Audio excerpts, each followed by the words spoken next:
Yeah, I do just what I do, and I hope you let me in, yeah.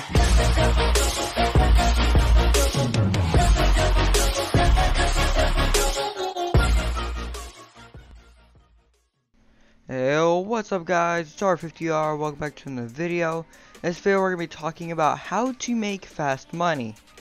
Now, my first video I did, I talked about how to make fast money, but that was a different way. This one is actually going to be for more of like, how to start the game, or even how to make millions, how to become a millionaire in this game. So, becoming a millionaire is actually pretty easy to start off with, because, I mean, you can get a bunch of test totems and just sell those. But I have specifically found a method that'll possibly work. Also, for the new update, it'll be good for it. So, let's just start with, like, starting off the game. When you start the game off, you have really nothing. All you got is an island.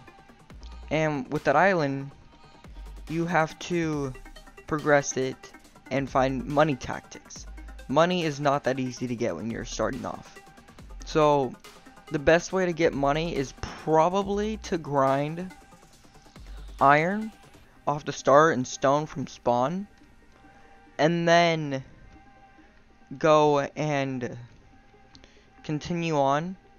If you get a crystallized iron, good job. You can just go and sell that and you already have thousands. And then just farm crystallized iron to make about $1 million right off the bat, which is not that bad. So now we're gonna go into trading. So trading is it's not hard, but it's not easy, and it can also, you can get scammed very easily from it.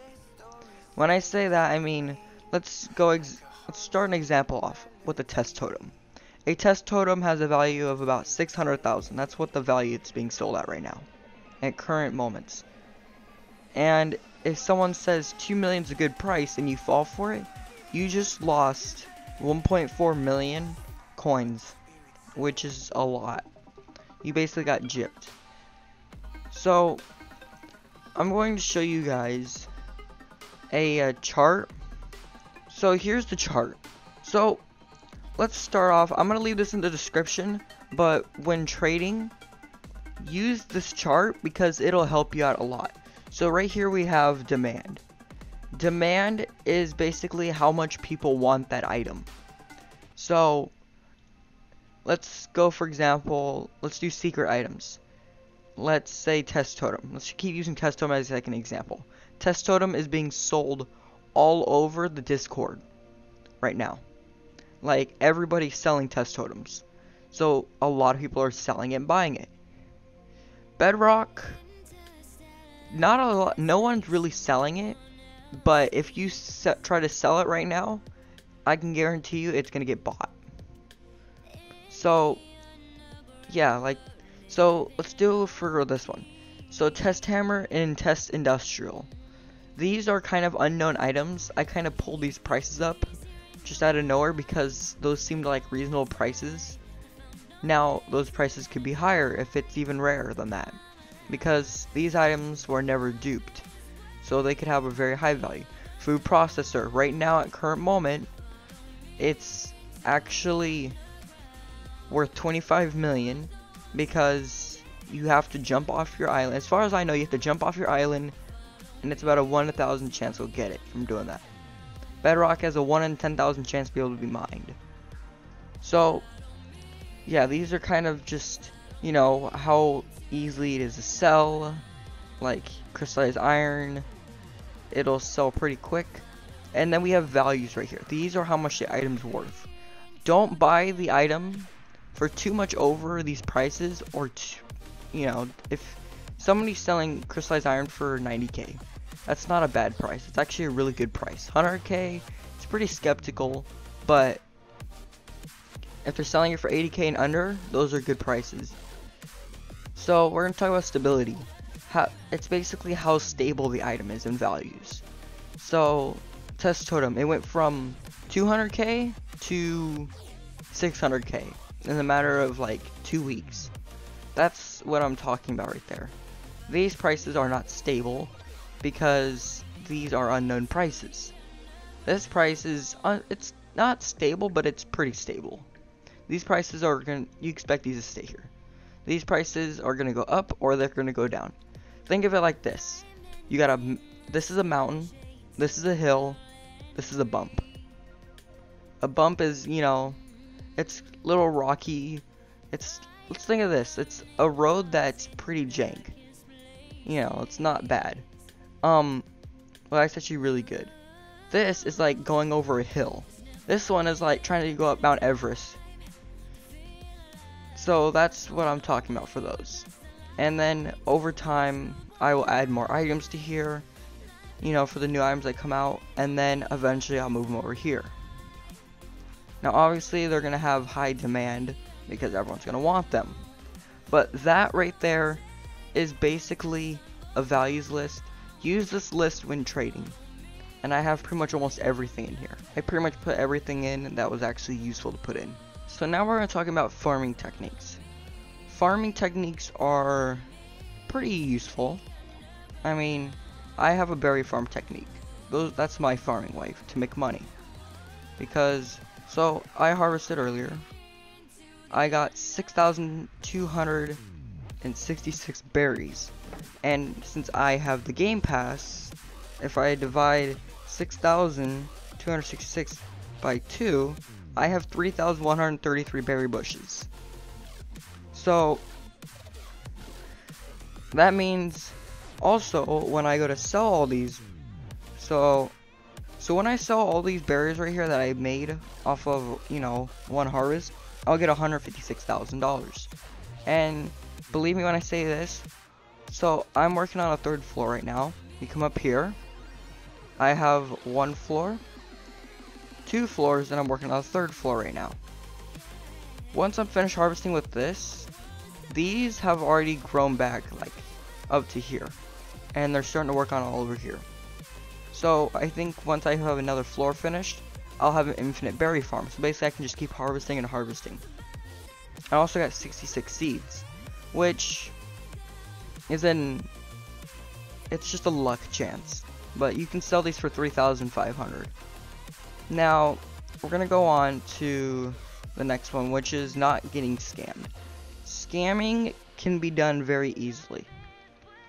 You can get scammed out of vending machines, but there's a way to do it and not get scammed, and that's just put the value. So I don't have vending machines, so I couldn't show you this right now, but picture this: when you know you put an item into the vending machine and it has that default when you put an item into the vending machine, it has that default. When you put an item in the machine and it has that default price, it's only 10.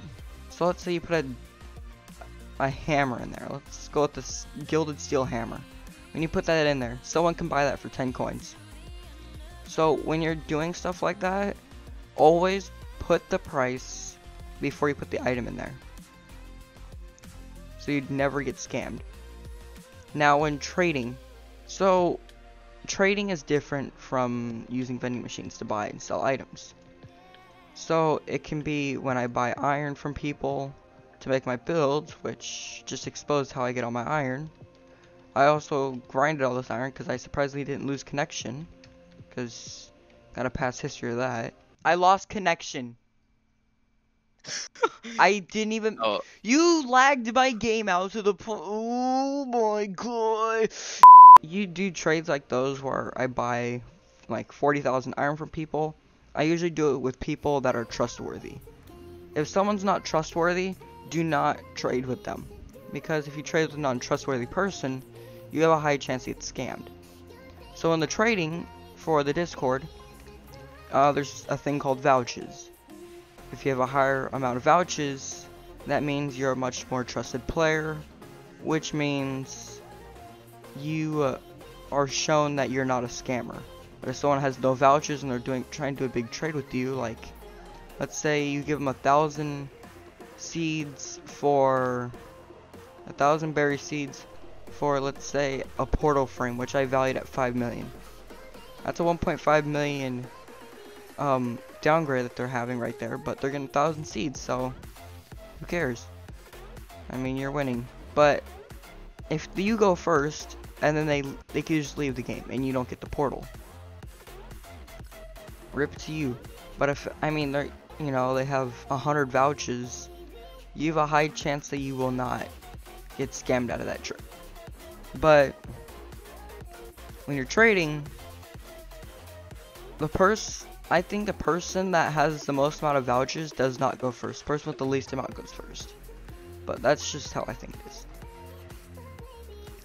So yeah, I hope this video helped you guys. So once a new update comes out, I recommend just doing berry bush farming, because all the other farming will probably become really hard to do, because you have the industrial crop processor, which you're probably going to have to grind a bunch of stuff for to even have a farm. So these farms are probably going to start becoming useless, which is going to suck, but it's whatever.